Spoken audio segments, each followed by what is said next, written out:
How are you guys doing? Today we're gonna be talking about gathering speed and gathering resources in general on Age of Empires Mobile, because it's been the #1 question you guys have been asking me in my comment section and during my live streams.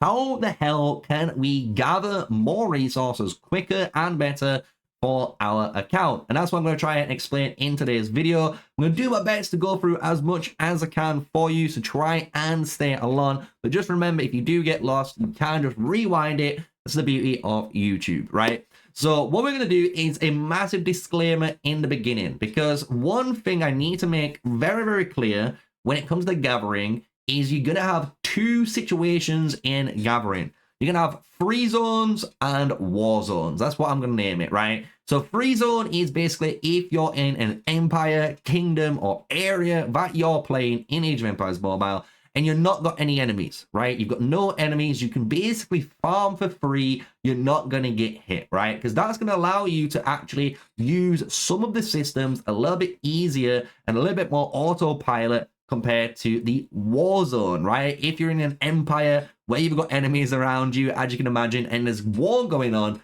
you're going to be gathering a little bit different compared to those in a free zone. So I wanted to make that clear so you can understand right now. Look, your formations for gathering is going to be obviously tailored to your account, right? So now we've gone through that disclaimer. Now you understand. Let's talk about first foremost gathering, right? Because obviously on the map you can gather through resource tiles.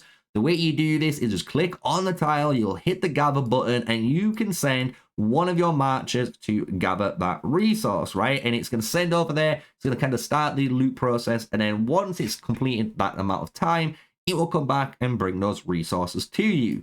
You can also farm on different types of alliance buildings. So if we zoom out of here and we come all the way across into our main alliance zone, you can see we've got some different areas, different, cool stuff we can see. But we've got an alliance wood center, and this has got over 149 million worth of resources, right? So this is another really good place to gather a ton of resources, right?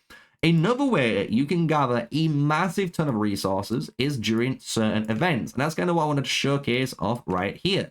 Right now, there is the Riches of Resources events. If you go to Riches and Resources event, you'll hit the mine button, it'll bring you to your basically world, and you're probably confused what the hell's just happened.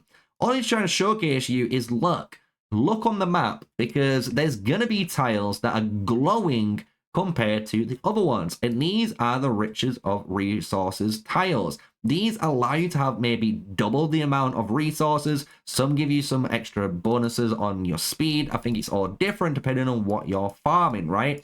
But you'll notice it's always advantageous to do one of these tiles. So if we go to compare a level 4 gold tile, this is 912,000 resources, really good amount of resources. But the amount of resources we're gaining per hour is 190,000 gold per hour. So that's how long it's going to basically, on average, take you to gain that. So if you had, imagine all your, 5 marches out on all 4 level 4 tiles per hour, you're going to be gaining over 190k basically if you keep adding them all up, right? Really nice amount of resources. If we go to the level 2 one, we're gaining less maximum. So we've got 720,000 on the maximum. But if you look at the gold per hour, we're on 360,000. And that's way better on our account. And that's what you want to be paying attention to. You want to pay attention to the per hour marker on these resources, because you're going to be wanting to go for the highest amount of yield per hour, because that's going to give you the most amount of resources for your account. So now we've got that out of the way, let's talk about some formations and what you're going to be using these formations for on gathering in the game. Because when it comes to formations, I am going to recommend that you run, for me, and this is what I've been running, a 2 gathering formation setup and then 3 main armies, right? Just for now. Maybe you want to hook it down to 4 main armies or 1 gatherer, but by doing 2 gatherers and 3 main armies, you fit both the free zone and the war zone, right? So you tailor both situations, right? So first things first, I'll just kind of go through your war zone, right? If you're in a war zone, the best way to farm easily is still use your main free war marches, because you're going to be potentially getting attacked by other people. And to be honest, if you use your weak gathering commanders, they are going to get wrecked, they're going to get killed, and you're going to wake up pretty pissed off that your gatherers have been hit yet again, right? So if you put your bigger commanders on your actual gathering, sacrifice the gathering speed, you're gonna at least secure the loot home, and that's what's really, really important. So that's kind of your first three.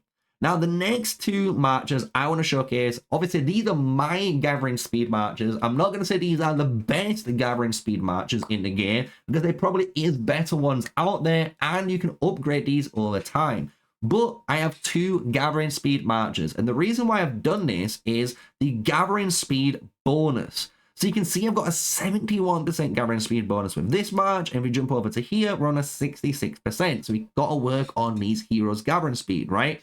And the way you can do that is through their skills and their talents. So if we look at my very first formation, you can see I have Dio-chan, YSS, and YZ.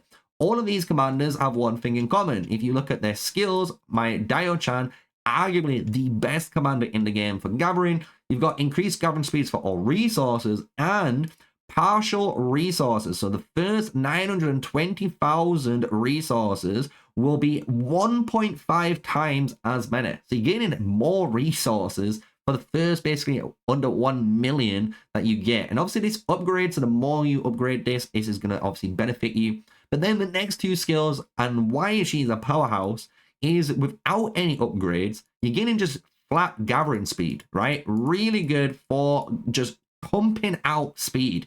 Yes, you can upgrade it, and I will say you can upgrade the True Blood and the gathering speed, or you can have more resources and gathering speed. And this is why she's the king of gathering, just to showcase that, right?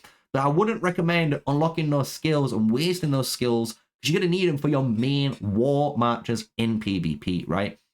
But what you'll need to do with your commanders, which I will always say, is at least get them to level 40. Because when you get them to level 40 with Dio-chan, right, sometimes you can make them a little bit lower level, you do get access to all of their skills. And this allows you, with your YSS and my YZ, to actually focus on the skills I need to use. So YZ, I'm only going to be using as a gathering commander. I actually really don't care about these other skills, and I don't want to waste skill points. So I'm only going to actually just use them on the gathering speed skill, right? I've only got it to level 10. I've not maxed it out. I'm not going crazy, because I really do want to save these skill points for my main heroes, right? But we've got that on all of my commanders, right? And you can see I've actually maxed out gathering speed, and even YSS, kind of because he is a legendary commander, I've got his first skill to level 10, just to be a bit more defensive, you know, to protect my gatherers if they do get hit, right?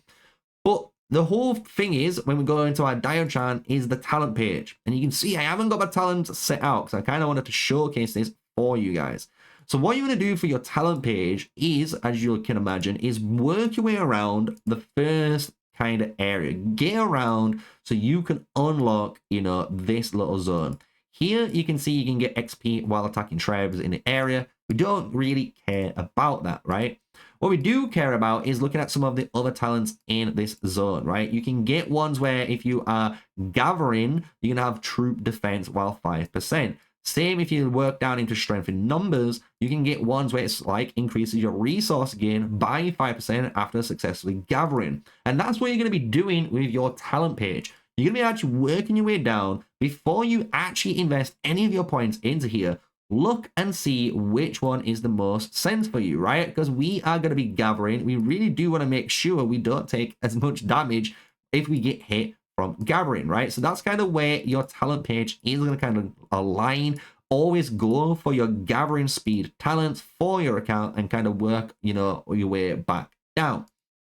Now we've gone through this lineup, and we've gone through, and I will go through kind of the same lineup with Cleo. Why is it important to have these two marches? And the reason why I'm going to say it's important to have two gathering speed marches is because of this event.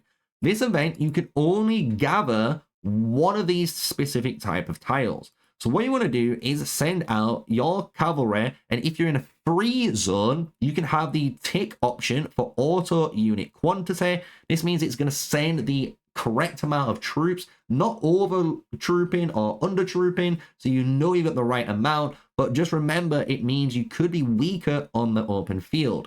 If you're in a war zone and you're fighting against other players, you're going to most likely still send a main march. You can untick this option, and you will, as you can see, as the animations did, it will make this bar go max, and you will want to send a max march in here for your war zone, because people are going to attack you and you want to kill them instead of obviously taking losses, right?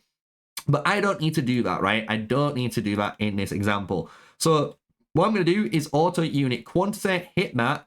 It's going to set the correct amount of troops, hit the deploy button, and it's going to now deploy. And the thing is, with this formation, and now with the second formation, those guys have that 50, 60, 70, it's going to go up to 100% gathering speed bonus, meaning this actual per hour, this 360,000 per hour, is now gaining even more. So now I'm actually got over, if you look, 597,000, gold per hour. And that is the advantage of using a gathering speed formation specifically for the rich gold mine. And I know what you're thinking, and you're like, okay, Sneaks, that all makes sense. I can see where you're leading with this. But what about the second one? You've got your second march there. That guy is just kind of chilling there, and you're only able to do this with one. Well, yes, you are correct, sir. However, if we remember what I said about the different methods of how you're able to farm in this game, what you're going to be doing is sending your other march into your centers. Yes, send that other big march that you've made specifically for gathering in here, because if you do that, take off the unit quantity, we can set up this march so its gathering load is a little bit more. So let's say 3 million. No, let's go down actually. 2 million there. Gathering load. Hit the save button and deploy. And by sending that into my Alliance Wood Center, it's safe, right? And no, it's not going to get attacked by other players. And it's got the maximum amount of gathering speed again. So that means when it comes into here, I am obviously competing against these other players, these other 6 players that are gathering. But if you look back on the option, we have a base of 220k per hour. And with that maximum bonus, you can see where this is going. We're going to hit about 400, 500k again per hour gathering speed. So that's why I would suggest, when it comes to formations, make the sacrifice early game, get 2 gathering, formations of your choice. You don't have to follow my formations here. I'm going to say any gathering formation, go up, do it, right? Read a better guide. There's probably better gathering, formations that I'm running. And I'm going to look at myself. I'm going to ask fellow content creator Sig, big shout out to Sig. And hopefully he can help me out with some better gathering actual specific formations. But get 2 set up. That's going to allow you to do the riches, resources, and the, obviously, alliance. And then you've got 3 marches still. You can rally, you can do your giant roar, you can do PvP. If you've done all of that, guess what? You can send these guys out as well to farm. And this is going to be, obviously, your war farming gathering marches, right? So that's kind of the way I approach gathering in this game. Always try and get the highest yields on these rich raw resources. Always go into your alliance centers, and then obviously focus up on these little areas on what you need. So if I need wood, make sure I'm only going and searching for the wood, right? And start farming some of that goodness for my account, and vice versa. The only other tip and trick I will say when it comes to farming resources, if you've got 4 marches out and you've really bored and you've got 4 marches out, send a 4 march, so a 5th march out, full of cavalry, max it out on cavalry, right? And what you're going to be doing is collecting the little piles. Yes, you can collect these. It's 16k resources per one, and these will vary, right, on food and logs, you name it, right? They're everywhere around the map.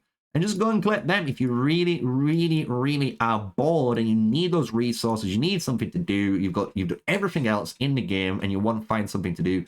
That's what you can definitely do, right? So that is going to be my gathering guide in the beginning for you guys. Hopefully it makes sense now that if you're in a free zone, obviously you can farm a little bit more freely. You don't have to worry about getting attacked. You can use, obviously, the more higher gathering speed marchers to get a more higher yield. But if you're in a war zone, you're going to be using more of your military PvP marchers to gather in case you get attacked by other players, and then using 2 dedicated gathering marchers for resources in the Rich and Resources event, and then in the Alliance Resource Center. And that is how I am going to be farming in this game. There is going to be more tips and tricks in the future on gathering. And if you want to keep seeing these type of videos and you see these type of guys to help you out, you know what to do, guys. Smash a like, comment, and subscribe. And I want to say thank you to all of you guys watching these videos on the channel, because honestly, I'm getting so many views, I'm getting so many likes, so many comments, and you guys have welcomed me into your Age of Empires mobile community, and I love it. I absolutely love it, and I'm probably going to stay here. I'm going to be honest, I really do love this game and this community. So hope you guys enjoyed this video, and if you did, you know what to do. Until the next one, stay safe, stay sneaky, guys. Peace out.